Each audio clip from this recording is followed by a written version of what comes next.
Welcome back to the Macro Golf Podcast. We're back with another episode. Today we're going to be talking about speed. We're going to be talking about speed training. We're going to be talking about adding speed to your game, adding distance to your game, what the difference is between speed and distance, what effect that can have on performance, what effect that can have on longevity, what effect that can have on you basically being able to play your best golf, and how this all ties together to basically help you achieve your goals, whatever your golf goals are.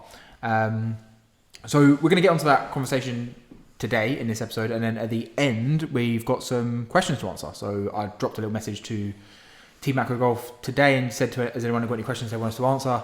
And we've got some questions, some non-serious questions and some serious questions. So we'll be answering both, the serious and non-serious, at the end of today's episode. Sam's back. Sam's here.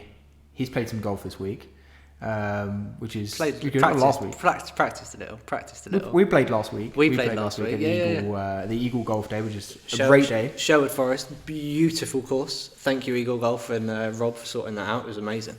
It was great fun. Sam, how's your week been? How's it been? Any big success? Any big stories for this week? Big success. I finally actually did some speed training for it's the first time in a month. Actually, I was looking back on my data, and it went rather well. Got a new driver, Stealth Plus, and broke 120 clubhead speed for the first time. Very nice. This is just in the nets. This is just a speed session. This is not how I would swing on course or anything like that. But yeah, finally broken that plateau, which we're probably going to dig deep into a little bit more today. Plateaus, how you break them, different techniques you can utilise to gain more speed. It's almost as if you knew this podcast was coming. Wow, I think it might have been a decision in why I wanted to record this one today. Fair enough. What about you, Joe? Have you been practicing playing much? Yeah, played this week. Played a little bit last week. Been practicing, working on a few bits. I've got some new irons. So I'm similar with you. So trying to work out how to hit the new bats. But yeah, we're waiting for the season. We are still waiting. We're mid-April. And it's still boggy as hell. Yep. That was nice about going to Sherwood Forest. It was actually dry, hitting off fairways that weren't just slosh. Yeah, I still managed to fight it. But it was good.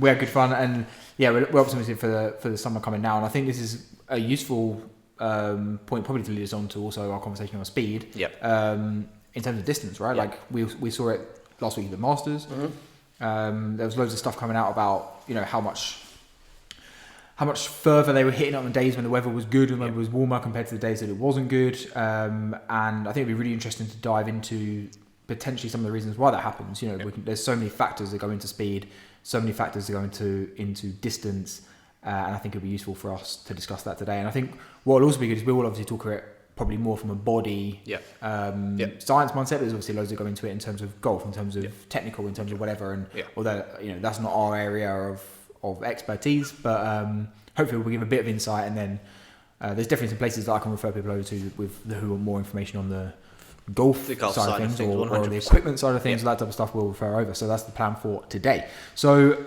to get started off, I'm going to ask you a question. Go for it. Sam, I'm going to ask you the question of, do you include speed training with your clients? Yes and no. I tend to be a little bit careful when including speed stuff with clients. Probably as we head into this season more, and I've been working them for slightly longer, yes, is the answer. I always benchmark, so I will start when I onboard new clients, get a speed measurement with the radar in the studio, on the speed sticks, and see where they're at, just for comparison. And we'll probably compare that every month to about six weeks, depending how their training's going. What's interesting is by utilising strength training, speed goes up without even doing the speed training. That's typically where I like to focus because I want to build a robust body that can handle the speed work eventually. I think the mistake a lot of people make is jumping straight into speed training, and if their body can't handle one, the volume, or two, the actual velocity that they're trying now to swing it, is where we typically see injuries and poor mechanics and things like that. So I always like to say to my clients, we will get there. And I actually find with speed training, you can pick up gains really, really, really quickly. The strength stuff's a little bit slower. I want you to get to a really strong base before, so we're not worried about you picking up any injuries, and you actually can probably gain more speed there anyway. Yeah, agreed. I think maybe what would be useful for us to get this started, like we always, just so everyone knows, we don't plan any of this. Zero. Like we literally just Absolute zero. So- Rocked up here this morning, was like, right, Jay, should we do a podcast today? Yeah, what should we talk about? All right, speed. All right, here we go. Turn on the mics. turn on the mic, grab a coffee, off we go.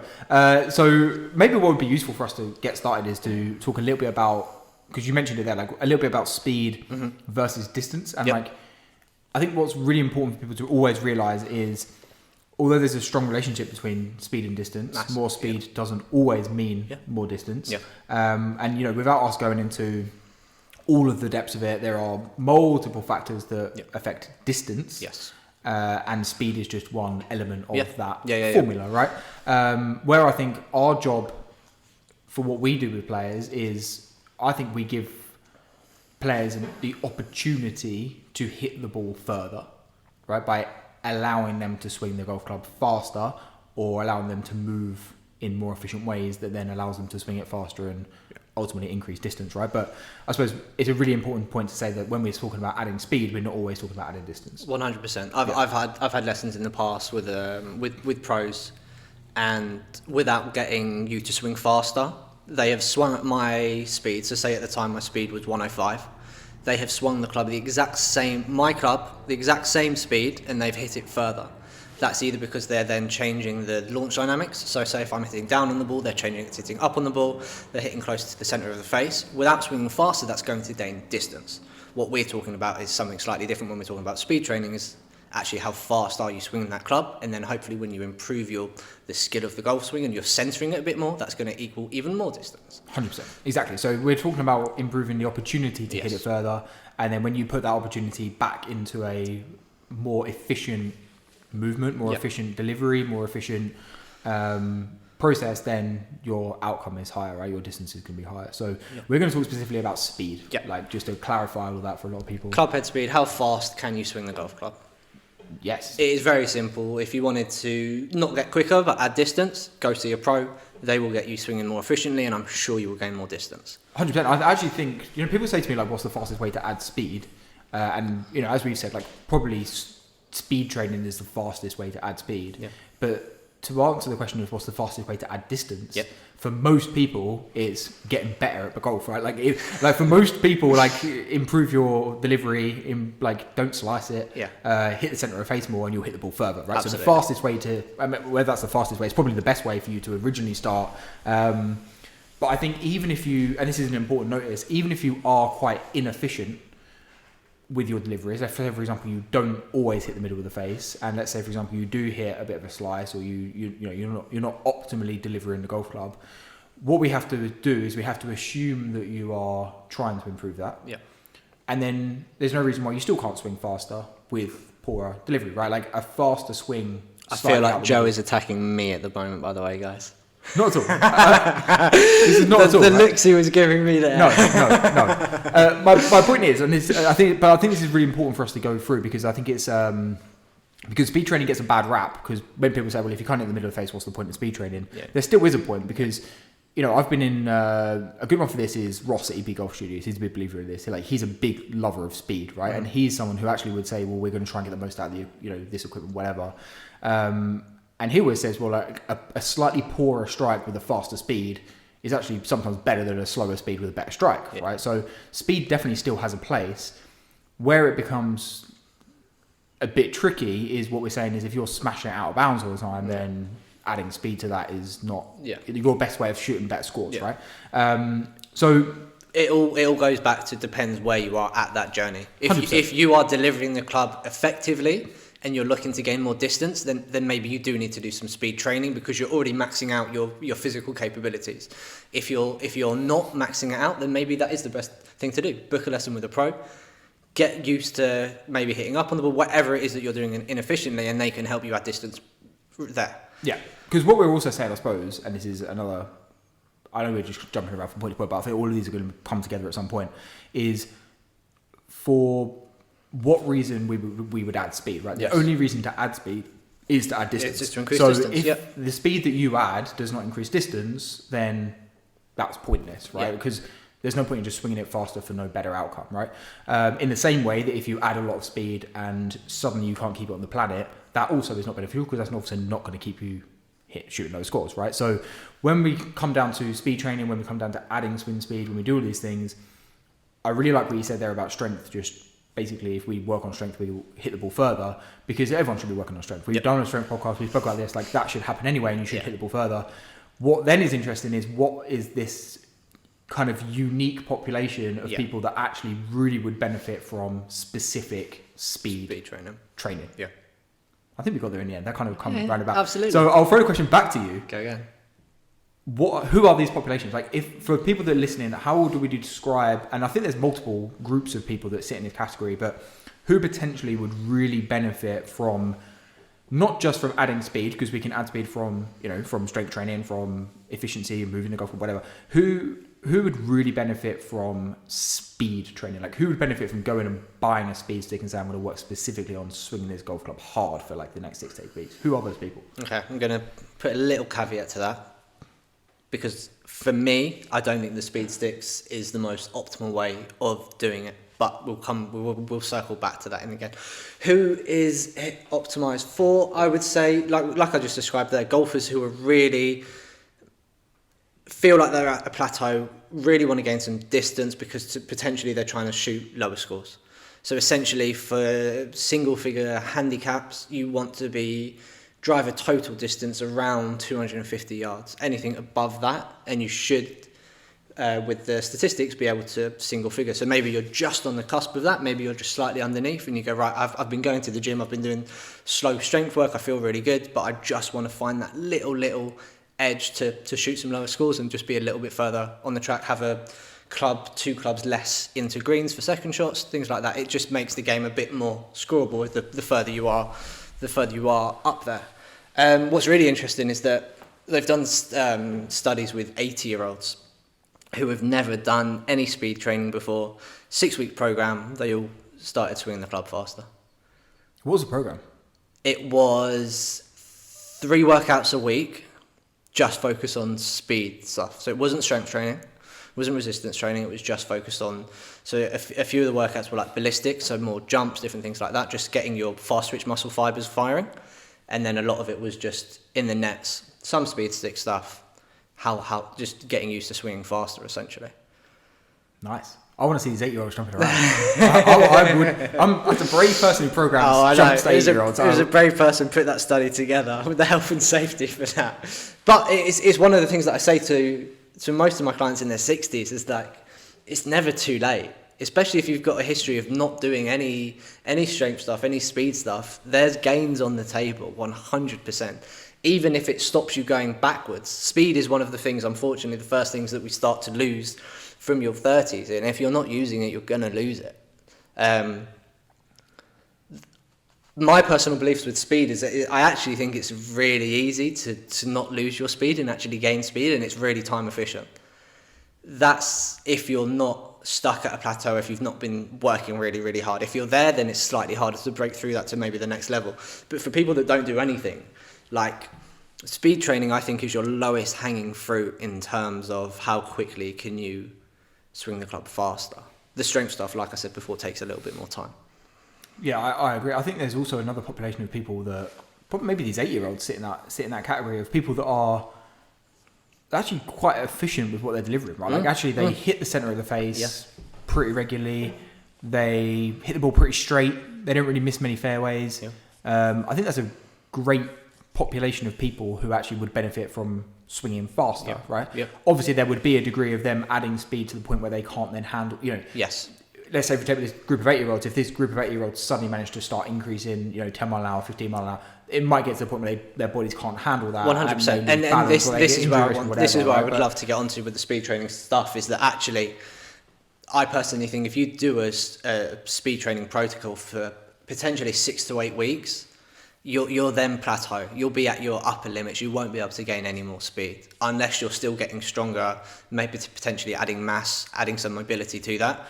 6 to 8 weeks, and you will be at your top limit with speed training. Yeah, I think it's also individual. Like I try and say to people that you obviously have, like, each of us at the moment, right? Like, let's take, for example, you and me. We will both have our, let's say, for example, we didn't get any stronger, we didn't change anything. Like, we'd have a threshold of speed that our body would be able to deliver, right? We could, as you said, we can actually get to that quite quickly through practice. Like, I think, like this, like 8 week mark seems to be a good number for that. What then happens is we obviously can keep pushing that and keep pushing that and keep pushing that, and we might start to see marginal gains within that window, even once we've got most of it out. Problem is, we go into this like risk zone. I feel like at that point, like where you're starting to mess up your speed to strength ratio. Like, you obviously, for the strength that you have, you should be able to swing the golf club at a certain speed. Most of us sit below that because we don't actively push our speed up to that threshold. But there are a lot of people that are sitting above that threshold. Some young golfers, some older golfers that don't have strength, they don't have movement, but they swing as hard as they can. A lot of people who, trying to think of stage, like good examples of like people who just chase speed constantly, like go to drive range a lot and just try and hit it further and further.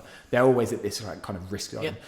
What they also are on the risk zone of basically not having control of their golf ball either. So you lose control of your body and your ball, and it's not great. But there definitely is this gap, and this gap of the current speed that we're swinging it at to the maximum speed we could swing it at, even with our current physique. I think that's probably where speed training sits, right? So what happens when we bridge that gap? So let's say, for example, you've got someone, let's pick a 30-year-old golfer, single finger handicapper, was swinging it at 100 mile an hour. They're relatively strong. They've done a little bit, like, they've done a little bit of training, but nothing serious. They've done speed training. Maybe they got some speed sticks. Maybe they just did it with their own drive or whatever. And they added 10 mile an hour swing speed over like 8 weeks, right? And now their on-call speed is like 8 mile an hour faster than it was, right? So they're like, wow, I've gained all this speed. What would you then say to that player? Like, where do they then go from there? Because the addiction would be to just carry on doing speed sticks because we got that result. Or it's like, I've got the results, so now I'm just going to give up on it and speed training.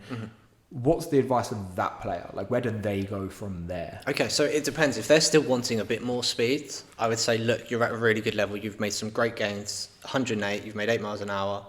Let's now... The analogy I always like to use with clients is a car analogy, essentially.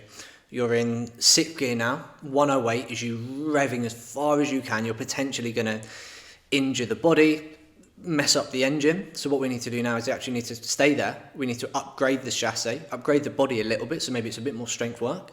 And then in another 8 weeks' time, we can then push another speed training protocol. If we keep going, potentially you're probably going to break down the body. What I would probably suggest is to make sure we don't lose any speed. And this is what we've spoken about before with kind of maintenance. Maintenance is so much easier than gaining speed. You can maintain your speed by probably hitting, if you dedicate 5% of your practice on the range, the last 5 to 10 balls you've got, it's just trying to hit them as far as you can, swing the club as fast as you can, then that will maintain your speed. You're not going to lose speed there. You might not gain any speed, but for that person, we're not looking to gain speed. We're just looking to stay where we are while we maybe get a little bit stronger so the body can handle the velocities we're putting it through. It's amazing you say that, because I don't think we've ever spoken about that, but I give that advice. Really? That exact same advice. Like I said, like at the end of your practice session, just hit 10 balls as hard as you can, as far as you can. Like, I think that's the simplest way of incorporating some kind of speed training. 100%. This is what I was going on to earlier.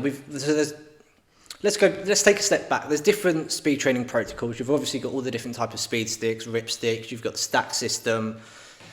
I've used all of them. I've used all of them with clients. They're beneficial. They all work. Everything works. I don't think there's anything better in terms of carrying over the speed to the skill of actually hitting a ball to doing what you just said there, in dedicating your last 10 balls, swinging as fast as you can.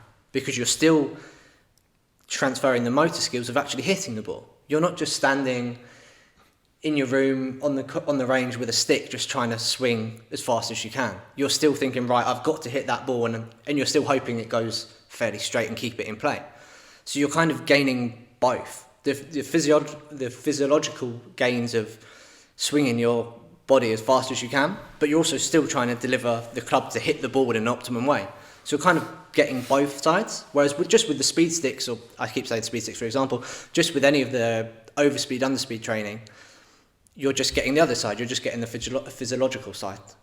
So I think combining both of them is what I say to clients. You don't need to go out there and spend hundreds of pounds on all these programs and things like that. Just spend 10 balls twice a week, swing as fast as you can. You will gain speed.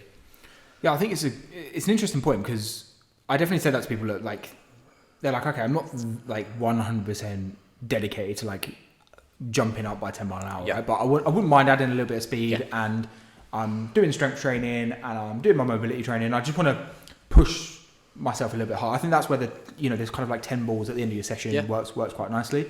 Where I like it for people that really want to add serious speed, like when we're talking about breaking plateaus and pushing hard, I think the speed stick training has a place to actually take away this consequence of hitting the ball. And I quite like that. Like in the same way that I quite like drills with the golf swing away from the ball, or shout out to Liam Robinson for his coaching here, like hitting into towels, or like hitting it, like taking the ball away and actually working on body movements.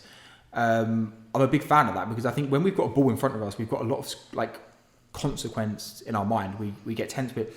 But I know maybe we're at a driving range and we don't care, and we're with our mates and we're just going to rip it. But still, something has to give for you actually to make contact with that ball and not swing and miss and do whatever. But when you take that away, you do sometimes. I see it in here quite often. In the you studio can unlock something else. You unlock people's movement, right? Like you might have somebody like, what the hell is that swing? Like they're moving so weird. And then you take the ball away and you put a club in their hand that has no head on it, and suddenly they just move really well. Like their body just flows. They sequence. They add speed. They just move really well. And I think there's something powerful about training the body away from the golf swing consequence, and actually just getting them to swing freely, right? The problem is, how do we transfer that speed to the golf course into the golf swing? Then that's the difference, right? And one of the methods I like with that is using the stick to push numbers, like to really just think like number, like how do I get this number as high as I possibly can? Like any way possible of getting this number higher. And then when we then get a club in our hand, we then shift our focus onto ball speed or onto distance. And actually then club head speed isn't our focus at that point, because we know at that point, if we swing as hard as we can, we're probably not going to be as efficient, we're probably going to move. And that's where I think the ball speed, go to a top tracer range and try and hit it as far as you can, or go into a TrackMan and try and hit it as hard as you can. I think that's a different input. Where we've not got yet though, which is the big one, is how the hell you do that on the golf course. That's a different angle, right? That's a completely different angle. I think it's really interesting what you said, and I kind of want to go back. I think the speed sticks are fantastic to break those plateaus. To actually say you've got a client who's trying to see triple figures, so they might be stuck high 90s. They keep swinging out their boots and they go, I cannot break it at all. Right, you get the speed stick, you go a little bit under speed training, so maybe a slightly lighter stick. All of a sudden they've got 105. They go, something mentally unlocks them, and they go, oh, actually, no, I can do it.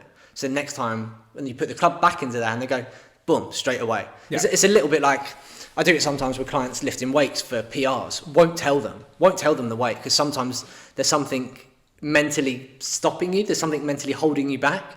You get them to do the lift, get them to do the swing, and then tell them that was actually the quickest you've ever done.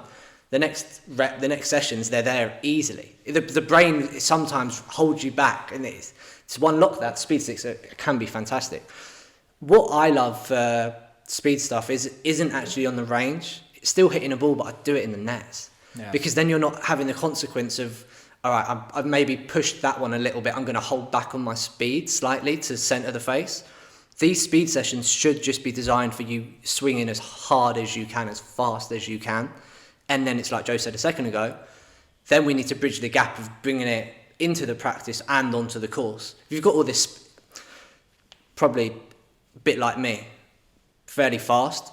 A top speed now is 124. On the course, I'm probably around 103, because I do not have the confidence to swing that fast on the course. So what I need to now work on is how to bridge that gap. And that's something we're probably going to come and talk about now. Yeah, and I think also, I like that as well, with like, I like in the net or on a top tracer without seeing a ball fly, on a TrackMan without seeing a ball fly, or speed sticks, because really we don't really care. Like, I know it's hard for people at the moment, but like we don't really care where the ball goes at that point. Like we're actually, if anything, the ball's a distraction, because if you hit a bad shot, then you're like, oh, you don't want to be standing at the range, fucking hit them out of bounds, like left, right, topping it. Like, you don't want to be doing that. So it's going to, obviously, you're going to hold yourself back, which obviously limits your progress, right? Like, we're trying to push ourselves to those boundaries. But I think the biggest point of getting onto the golf course is doing all of this work, like speed sticks if you want, swing your driver hard if you want, do it in the nets, hit it as hard as you can. The best thing to do when you get to the course is forget all of it. Yep, agreed. And just hit the shot. Yeah. And basically what we're trying to do is just increase your maximum potential of how hard that can be. And you're still going to swing. Let's say, for example, now for you swing, I don't know, let's say what you probably swing 90% of your max, maybe, on the course. Yeah, around there. 85, 90%. 85, yeah. So even if you carried on swinging at 85% of your max, your 85 is slightly higher. Yeah, it just creeps up. And that's what people don't. Sometimes the people are a little bit scared of speed training because they go, well, this is pointless because I'm never going to swing like this on the course. That's not the point of it. We're not saying swing like this on the course. What Joe just mentioned there, if we can increase your potential, your 85%, your 80 naturally creeps up with that without you even thinking about it. So we get you quicker in the nets with the sticks, whatever that is. On course, you're going to get quicker without even thinking about it. Just 100%. Then think on the course, right, I've got trouble left, I've got trouble right, swing my swing. Hopefully that should be quicker. That's what all the pros do. That's what the long drives guys do. Their speed training sessions, turn off the ball flight, all they've got is club head speed, and then as they're getting closer to competitions, they'll look at ball speed, because that's like we touched on at the start of the podcast, that's going to carry over to the distance that they want. But if they're just doing speed training, it's just how fast are they actually swinging the club. Then you dial it back to go, right, now am I finding the middle of the face, am I launching it efficiently? Yeah, and that comes back 100% to the fact that you swinging it harder does not necessarily mean the ball's going to go further. Right? Yeah, absolutely. So, and you'll see this, like if you do speed training, like let's say, I don't know if anyone listening to this has done speed training, I've definitely done it. Like if you do speed training in a sim, for example, or do it at a driving range, you can track your numbers, you'll swing fast, right? You'll be swinging fast. But there'll only be maybe 1 in 5 balls maybe that you'll actually hit like out the middle and hit well. I'd say, like, I would actually say 1 in 10. 1 in 10. So put that on the golf course, not great. Yeah. That's not a great recipe, yeah, right? Yeah, so you thinking that you can swing faster on the golf course and that's going to help you because adding an extra 5 mile an hour is going to do this to your scoring or whatever is not the case. Like you are going to play worse if you try and do that on the golf course. So that's not the point. We're trying to do that away from the golf course. And then when you get to golf course, you don't have to do that. That's the purpose, right? Where a lot of people who lack speed then try and force it on the golf course. And that's when they have problems, right? So most of the time you'll see people that haven't done speed training or aren't in control of their golf ball, they're the ones that then try and push it when they're with their mates and want to hit it further, and they're the ones that then struggle, right? I've been there. I've 100% been there. Absolutely. It's a dark place. It's expensive as well. You lose a lot of golf balls. You do lose a lot of golf balls. Let's quickly, probably should have touched on this at the start of the podcast. Just so for every 1 mile an hour club head speed you gain, this is all saying if you're launching effectively, finding the centre of the club face, you can essentially gain between 2.5 to 3 yards on average. So that's for every 1 mile an hour. Me and Joe have both worked with golfers who in 4 or 5 months have probably gained 10, 15 mile an hour club head speed. That equates to 20, 30 yards longer. That is a lot of distance there. That's a lot of people leave off the table without gaining. So just going back, every mile an hour club head speed you gain is about 2.5, 3 yards distance. Another thing I want to say is if you are doing speed sessions, on the range, don't measure it by distance, because the distance can change by delivering it more effectively. All you want to measure, and you have to measure, guys, is your club head speed. That's all you want to be looking at for speed sessions. Don't measure it by distance, because you could be swinging slower and actually hit it further. So just every time you are practicing, please try and find a device, whether it's a radar or PRGRs, anything like that. There's loads of cost-effective ways, but make sure you're measuring it, because otherwise you can't track it. I think that is a difficult thing as well. Like for most people in most situations, their ability to measure it is difficult. And from my experience, both with myself and with clients, the ability to measure that and have like instant feedback and almost gamify it is where you get the best results. Absolutely. Like you put a radar in front of someone here and you say, right, you're not going home until you swing over. We can do it. Like our bodies will find a way, right? And we try and beat ourselves and we try and beat that number. And that kind of instant feedback, I think, is one of the essential things for effective speed training. Absolutely. And that's hard to, like, if you can't afford a radar, if you don't have access to that type of stuff, it's difficult because most of the time it's only distance we can go by, right? Do top tracer ranges measure clubhead speed? They don't, do they? No, they don't. And even the ball speed numbers they get are a little bit funky. Sketchy. Yeah. So I think for a lot of people that are just doing speed training at the driving range, distance is the only number they can go by. Like, how far did that go? And as we've said, that's potentially holding us back from reaching our full potential. So, I mean, I've got some ideas how we can get around that. Like, what would you suggest if someone didn't have access to that type of thing? So I think maybe we can now move on to what is this type of training? Let's say, for example, if someone's listening to this, okay, you've sold it to me, not whether we've, if anything, we put people off it, but you've sold it to me that I want to start adding speed, I want to do speed, like maybe I want to do speed training, maybe I want to whatever, like, how do we do that? Because what I want to do with these podcasts always with people is like, you listen to loads of podcasts, it's like theoretical, like, how do I actually do it? Like, what do I actually need to do? I've got a golf club here, like, what do I do? Like, how many reps? Like, can I start tomorrow? Like, what's the actual actions that someone should go through? Let's pick another example, maybe make it a little bit more specific. Let's say someone's at 100 mile an hour club head speed. Let's say they're a 12 handicapper, they don't do strength training and they've never done speed training. Where do I start? Listen to our podcast about strength training and then come back and listen to this Good one. point. I think is always, this is where my brain safely goes to. Yes, you can follow a speed training protocol. You are going to get quicker.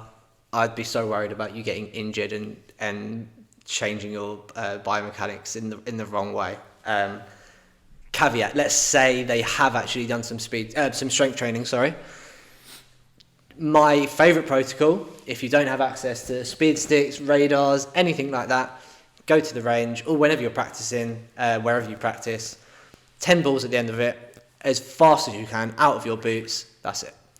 And then if you can, try every 2 months, every 3 months, try and get to a simulator or somewhere where they do have access to a radar. Maybe your local pro has a launch monitor that you can use, and just try to test it then. It doesn't need to be every session if you don't have access to it. Just retest every month, 2 months, whenever you can have access to it. That's my favourite protocol. 10 balls at the end of every session, hard as you can. Swing out your boots. And it doesn't even need to be with a driver. Driver is ideal because our driver swing is probably the only swing that you're trying to swing as fast as you can out on the course. But a lot of the long drive guys just use 6-iron because it's a lot less fatiguing. So just get a 6-iron, 7-iron, swing that as fast as you can. You're still going to change the physiology behind you and should be able to get faster. Thoughts on different types of swing? So as an example, and as a caveat to this, so I don't know if I'm going to get in trouble for this. I'm going to do it anyway. I don't care. I don't think we've got enough listeners for me to get in trouble yet. So I can probably get away with some stuff, right? Super speed. Have a training protocol. That I am not a fan of. Agreed. Me too. For specific reasons. However, I work with a company called Relentless Golf who offer a speed stick. And that would be, if you are going to go and get a speed stick, that's why I would say to go and get it, because it is as good as any other stick out there, but is a fraction of the cost, because it just shows that it doesn't need to be, you don't need 3 sticks. You can have one stick that does everything. So go and check those guys out.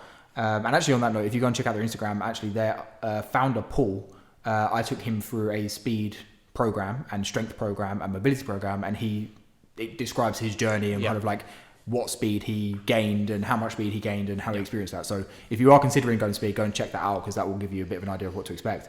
But I designed the program for them and included, I think it's like 4 different types of swing that kind of went together in this program. Like, so what are your thoughts, and I'll give my thoughts after, like, what are your thoughts on different types of swing when doing speed training?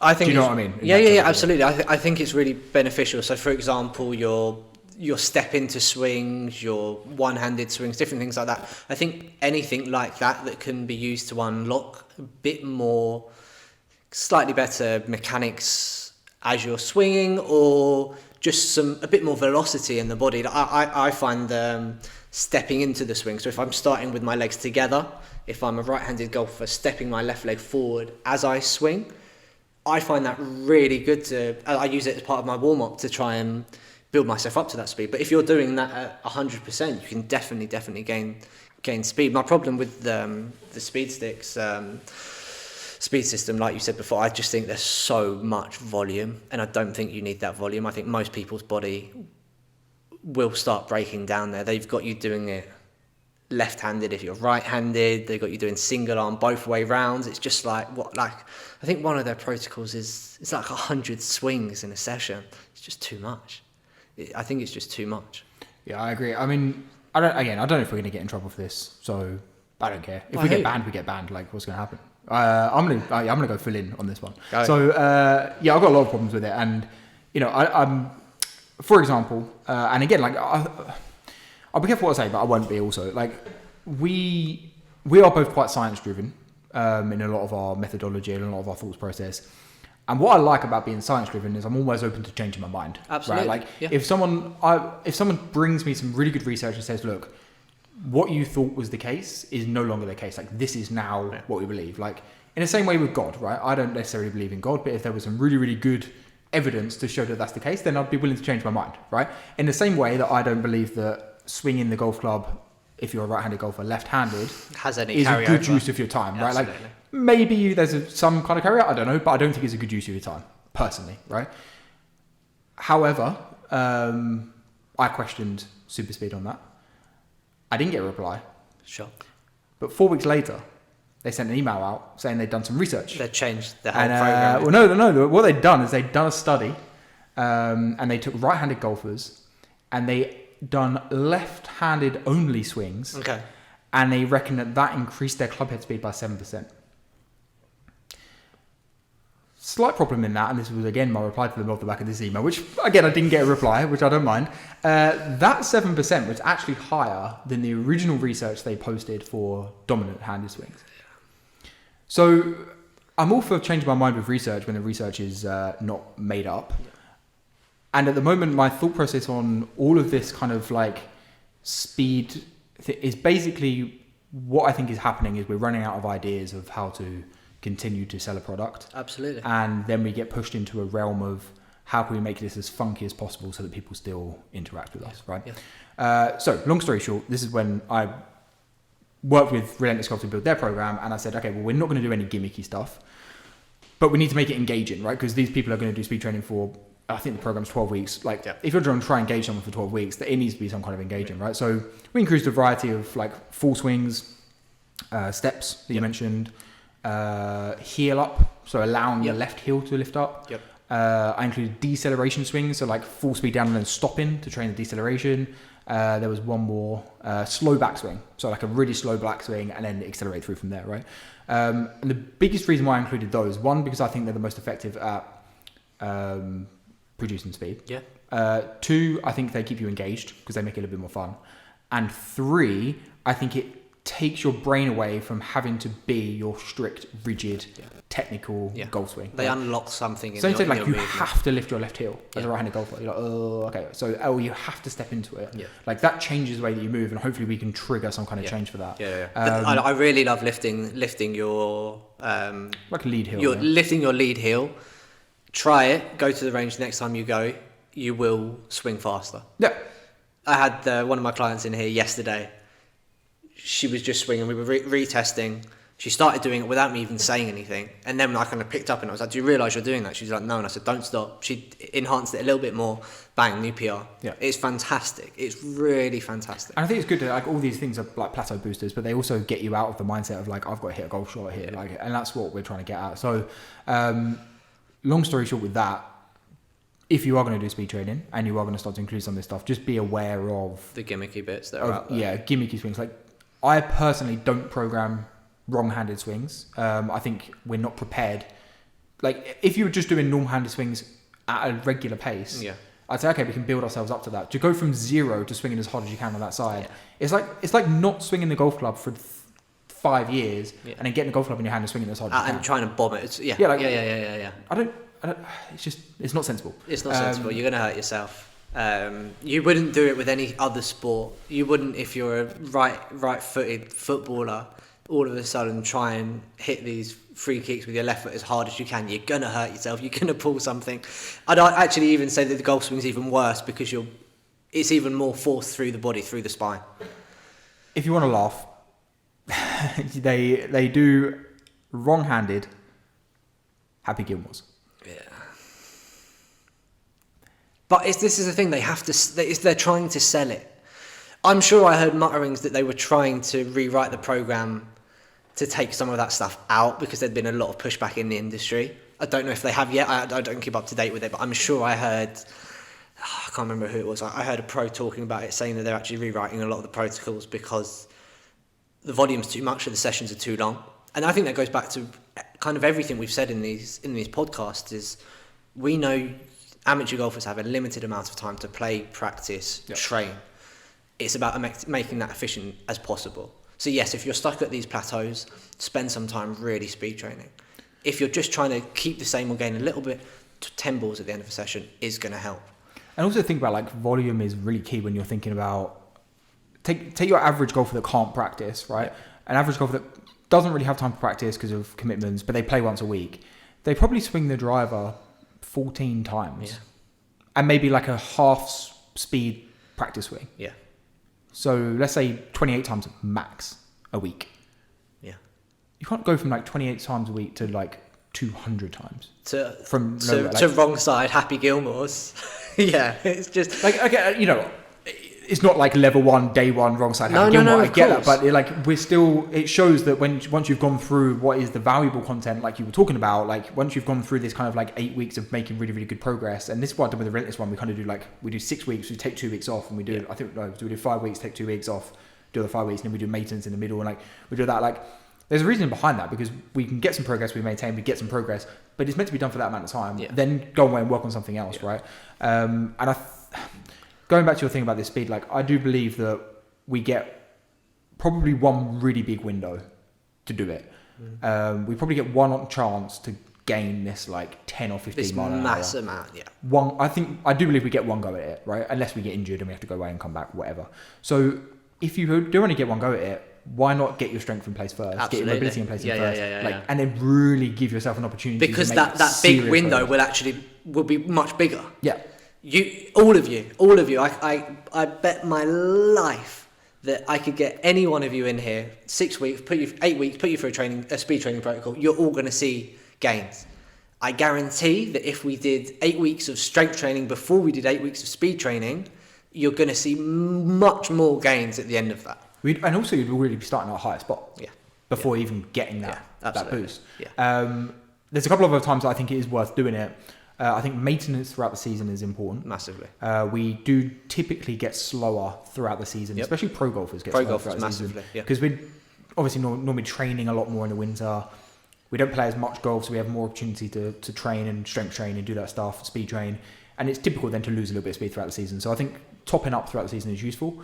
And also I think if you ever make significant changes to your golf swing, I think there's also an opportunity to then do a little bit of speed training to kind of revitalize. Because if you spend a lot of time doing technical work, a lot of time with like slow paced work, very deliberate technical swings, I think you slow down again. I think given that opportunity. But I think that was like worth noting. Another thing that was on my mind to cover, and I know Sam's probably got some other stuff he wants to cover as well. A podcast I recommend highly is the Practice Thinkers podcast. Peter Arnott, based up in Scotland, really, really knowledgeable on learning patterns and like integrating moves into the golf swing and all this stuff. And he done a really, really good podcast on basically saying that situation changes movement. So whatever situation you're in, that changes how you move. And he's got some really good research that he's done with his players on changes in club head speed with, for example, the ball being slightly above your feet. Yeah. So players in different situations will swing at different speeds, right? I mean, you will naturally slow down in situations, you'll naturally speed up in situations. And again, I think this is important to note that we're always working from a relative percentage of our maximum. So if we can increase our maximum, all of these relatives work from that. They increase anyway, yeah. I don't know how that's set with the kind of structure of what we were talking about, but I just wanted to throw it in there. Absolutely. No, it's true. I think another way of kind of just thinking about it is imagine pick a hole on your course where maybe your standard drive potentially gets you in trouble. So just think, right, I've got to be 5 yards longer here and just try and swing at it. Your professional golfers have probably 3 or 4 driver swings, right? They'll tee it down, they'll have a fairway finder, they'll have your probably stock swing, and then they'll go, right, I've got X amount to cover the trouble, this is my full swing. And they will have that, and that will all be playable on the course. The problem I have with most amateur golfers is they don't. It's just the same thing each time. You should be able to have that ability to change things ever so slightly. Yeah, and again, we're talking about changing. This is technical, right? But you're giving yourself the opportunity with a faster swing. So you're then again working within these percentages. So even your fairway finder is going to be faster and longer, right? And then your max out is obviously going to be harder and faster than that. Okay, so we're going to go on to some questions in a bit. But Sam, how would you close off speed? Like, how do we summarize? Because we've got similar views on this. Like, how do we summarize our kind of like macro golf perspective on swing speed and adding swing speed? Like, how do we summarize that for people? I think speed training should only be available to you once you know that your body moves really well and you're comfortable with adding some volume into it. I think that's what we preach here at Macro Golf, is that we're not going to get a new golfer who's not done any strength training, not done any resistance, doesn't move very well, is quite immobile, and we're not going to chuck any speed stuff at you. Do a little bit of time, spend a little bit of time on that, get a little bit stronger, and then go for the speed. You're not going to be going backwards if you do strength work. You're still probably going to get a little bit quicker. Make sure you've got those foundations in place before you start chasing the real gains. Anything else there, Joe? Yeah, I think... there's I think if we take speed, always remember that there's no point in adding speed if we're not going to add distance. Yep. Distance is the only reason why we add speed. Yeah. There are multiple things that go into speed. This is why we can talk about the Masters. Let's not forget that. And that goes into speed, even to the point of like the clothes that you're wearing, right? So you would have noticed the guys in the Masters, suddenly they've got their waterproofs on. Not going to swing as fast in waterproofs. Yeah. Right? Suddenly it's cold. You're not going to swing as fast when it's cold. Yeah. Right? So there's so many factors that go into speed, and just considering that. So I think your mobility, your strength, your technique, your climate, your clothes, your equipment potentially can make a difference. The hole that you're on, again, situation changes movement. Like whether it's into wind, downwind, that changes how you move. Like all of that stuff's going to affect how fast you swing it. Then you've got the ball. Then you've got equipment. Then you've got conditions, wind. You've got air, climate, humidity, altitude. All these things are then going to affect how far, quality of strike, obviously, spin rates, launch angle. All these things are going to then affect how far the ball travels in the air. Then you've got, is it wet like it is now when the ball just lands and stops? Yep. Then you've got, is it going to roll out? Is it then downhill? Is it uphill? Is it sideways lie? Is it going to roll off the fair? There's so many things that go into distance. Swing speed is just one piece of this huge puzzle that is you being able to hit the ball further. My advice, as always, same as we always do, it's got to be a holistic approach. Don't leave any stone unturned if you want to hit the ball further.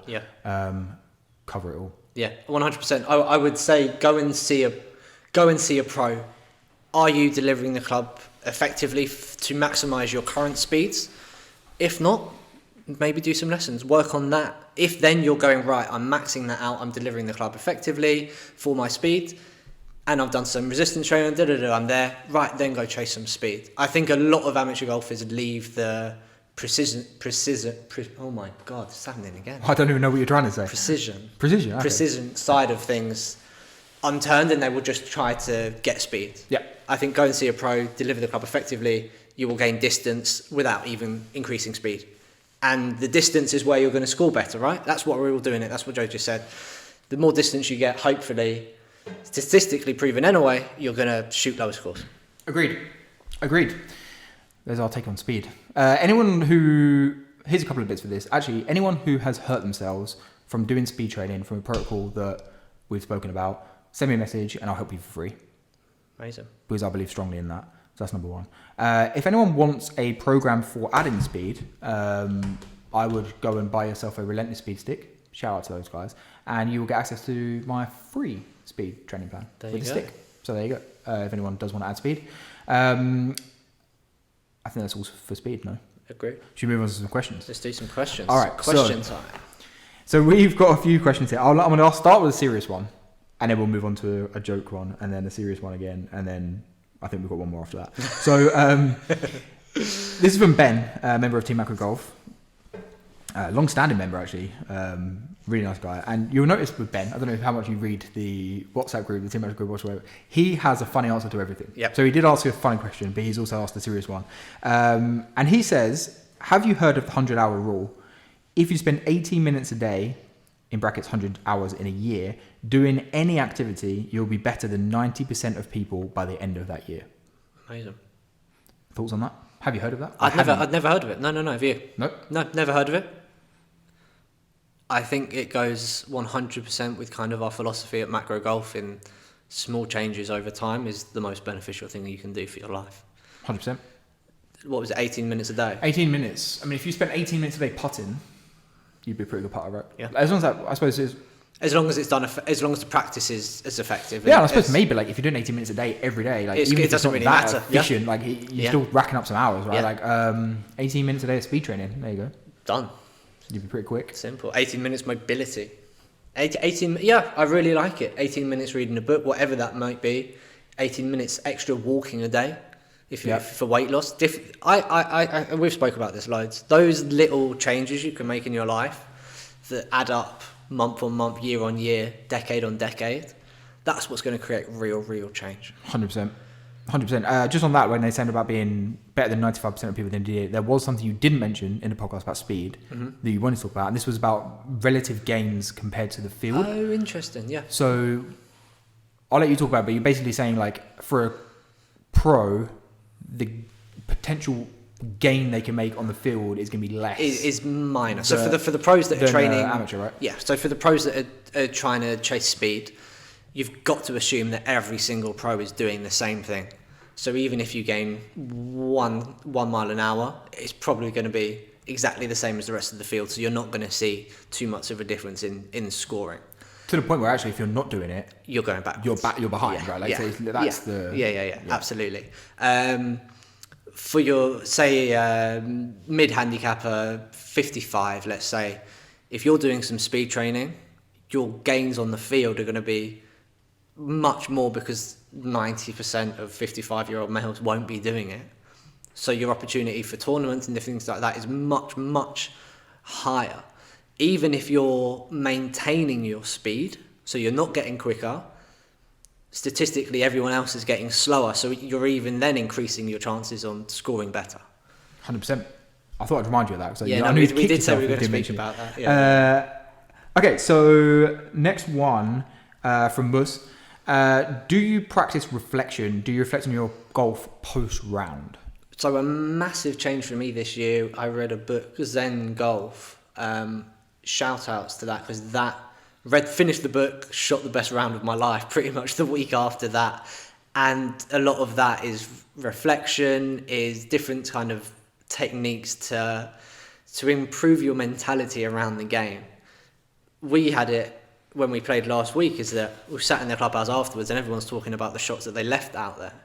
And then you went, well, no, let's do the opposite. Let's give me 3 of your best shots. Everyone found that much harder to think of the good shots rather than the bad shots. Yep. It's how the brain works. We need to reprogram that to actually think, right, what were the positive things you did on the round? Because our brain always goes to the negative. I think if you can start adding some reflection onto your rounds, it's going to do you massive good. One that really changed for me was actually, if there's every time I get onto a hole, say at my club, your club, a hole that you've played loads and loads, go back to the last time that you hit a really good shot there, put yourself there, and then you're in a much better mindset to hit a better shot, rather than doing the opposite. Go, God, the last time I was here, I 3 off the tee into the water, whatever it was. Always hit it out of bounds. Yeah. It's the worst thing you can do. You're putting that into your brain before you go and execute the shot. Do the opposite. Go, right, oh yeah, a couple of weeks ago, absolutely bombed it. I'm going to do that again. I think reflection, positive reflection in a way, is that there's so much beneficial stuff that will help golfers with. 100%. And also reflecting with a bit more of a curious mindset rather than blaming yourself. Like, people easily come away and like, I drove the ball really badly today. Well, what did you hit? Like 2 bad drives. Yeah. But actually, you hit like 12 really good drives. Yeah. Or actually, if you did drive the ball badly, what are you going to do about it? Like, was it actually poor decision? Was it a poor target? Was it, what actually happened, what you can do about it. Like, Yeah. you actually going to go away and practice on that. Is that just a bad day in the office? Is that whatever? Yeah. And reflecting on that is important. I love the 3 best shot thing. I think that's the best thing you can do. Yeah. But I actually think I'm putting action in place off the back of that. Off the back of it, absolutely. Okay, James says, are GPS devices / rangefinders too much of a crutch for amateur golfers? No, I think they're useful. I think they're useful. I agree. Depends how you use it, I think. I think GPS is useful for front, middle, back greens. I think that's useful. Rangefinders, obviously getting a specific number is useful, especially the closer you get. Having a specific number in target, I think, is useful. Depends on the ability of the play. You know, some people get caught up in being specific. Not really our area of expertise, but we are both amateur golfers. Yep. I use rangefinder. I don't know what you use. I GPS? use my GPS Garmin. That's got a little screen that shows everything. You like it? Really love it. Absolutely love it. My Garmin G80 Approach. So it's also a launch monitor. So that's what I use a lot for my speed sessions and dialing wedges and distances like that. I think it's fantastic. I can't see why there'd be a what did you use? A crutch. Yeah, it's A a crutch for amateurs. I don't think so at all. When you look at all the pros when they're playing not in professional tournaments, they all use them. Unless you've got any aspirations to potentially be a caddy, and it's good to develop the skill of getting your eye in and seeing it and use the yardage books. But I don't think so at all. I think you should use golf is hard enough as it is. Use all the tools you can to gain a little bit of an edge. Agreed. And the final question is from Little Joe, and he sent me this directly, and I said to him, my reply to him was, this is way too cringe for me to answer. So I thought I'd ask you it Can't wait instead, for this. right?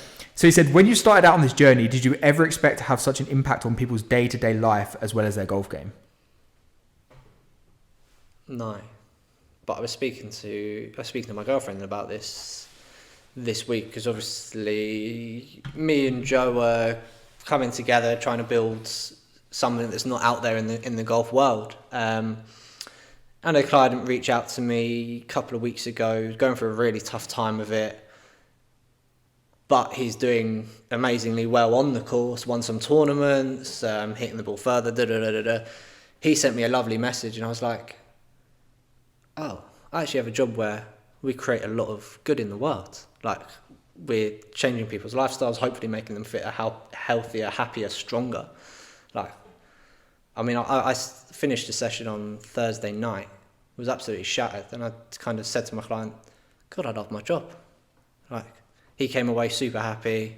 It's like, it's fantastic. I think we're really privileged to have kind of found, God, it sounds cringy, but like almost our calling. And our calling is helping people get better. Yeah, and also doing it in a way that, you know, yes, we're doing golf, but we cover everything. Like, and I think that is key to cover all of these areas. Like, I think, and actually what's interesting, like on these podcasts we've done so far, we've obviously done like mobility, warm up, all these things. Like, we've been very much like golf orientated, but we'll move away from that slowly as we move on to different topics. And we do actually, I think what he's trying to get at is like, yes, we help golf, but there's so much more to it. Yeah. By helping someone get stronger to maybe they want to hit the ball further, you're actually lengthening their life expectancy. You're keeping them out of hospital. You're preventing so much other stuff. That's what's fantastic about golf. We're using golf as the motivator, and it's what I've seen from changing over to just working with general population. Is that we're all so obsessed with golf that it's a really strong motivator to create all these other changes in their life. And I think it's really fantastic to be able to have that. 100%. Like, I had an example of someone who's who's a decent golfer but had young family. I think he's 2 kids, and he basically said to me, he's like, "Oh, it's amazing! Like, since I've been doing this work, I can actually get on the floor and play with my kids now." Yeah. Like, he would never get on the floor because he's like, "Oh, I don't know if I can get back up again." Yeah. Right? Like, thanks. Nowhere near golf fitness, golf performance. That was never a goal that you set at the start. It was like, Joe, I want to be able to play with my kids. No, but like, that's by what putting a difference in that's made to his life, right? Yeah. Like, that's just so powerful. So, Joe, I do appreciate the question. Obviously, I was saying it's too cringe for me to answer like directly, but I thought I'd ask Sam, and I think it's a nice way to wrap up today because it kind of shows how, you know, we've literally gone deep into like speed and hit the ball further. And it's like, let's actually take a step back and realize, with all this stuff, you really can make a change to your life. So 100%. It's powerful. Nice. Sam, what are we going to speak about next? What can people expect moving forward? What topics do we have lined up? I think next we're going to talk slightly, like we just said, a little bit away from the golf swing. We're going to talk about weight loss and different protocols we can do there. So like some more, nutrition side of things. Let's get away from the golf swing because we've done a lot of heavy episodes on training for golf. Let's go a bit more macro based and let's take a step back away from the swing. Love it. Anyone with any requests, send them in. You can send them to me on Instagram at Joe_macrogolf. You can send it to Sam at Sam_macrogolf. Yep. Or you can email us. Me is Joe at macrogolfonline.co.uk. Sam is Sam at macrogolfonline.co.uk. Let us know if you've got any topics, any questions, any feedback. Let us know. Until we'll see you on the next episode. Peace.